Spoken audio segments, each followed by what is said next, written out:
We want to talk about Sesame Street for military families. What is that initiative, and how did Sesame Street start working with military families? Well, 15 years ago, we realized that there was a need for resources to help military families in the many deployments that we're experiencing.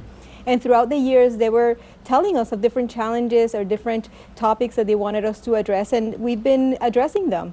And from military deployments, now we are into different types of transitions, like temporary duty assignments that we know are very common these days. So the initiative has grown. We continue to learn from them, and it has been an honor, a true honor, to be able to provide these resources for them. Yeah, it's pretty amazing. Rosita, what's the best thing about being a military kid?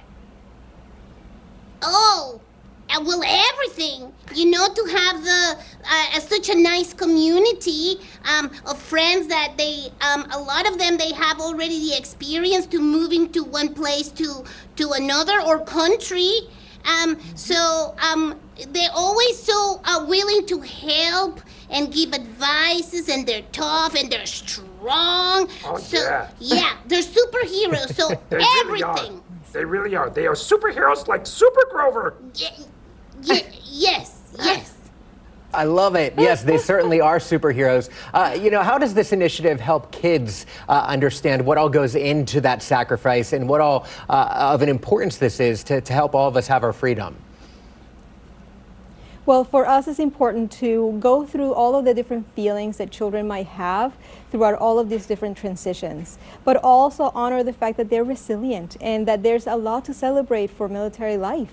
They are going through experiences that other children are not, and because of that, they have a very special strength, like Rosita was saying. Yeah, because no matter what happens, you still a family, and your heart's still the same, and the love for each other still the same. You know, I had a little bit of strong feelings at the beginning because my daddy now is in a wheelchair, but my daddy told me that maybe things changed, but his love for me and my mommy didn't change, and we learned to do things, new things together, or things that we used to do. Like, I used to love to play soccer with my daddy, but now we learn how to dance in a different way, and we play the guitar together, and it's really nice that I can help my daddy.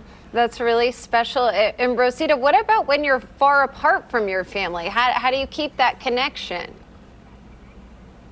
Oh, well, there's a lot of ways, and you had a lot of good ideas, Grover. Oh, why, thank you. Yes, I'd like to draw pictures for my granny.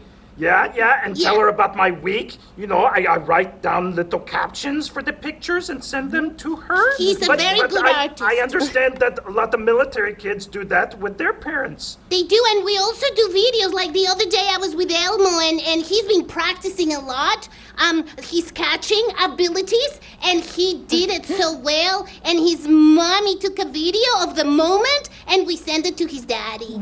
So there's a lot of ways to communicate and stay in touch. We love that. Those are all great ideas and inspiring to a lot of people that may be struggling. So very good advice there. So Rosita, Rocío, and Grover, we thank you so much for your time and for visiting us all the way from Sesame Street. We know there's a lot of big fans here in Kansas City. So thank you for your time. Oh, Thank you. Thank you so much for having us. We'll see you later. Besos.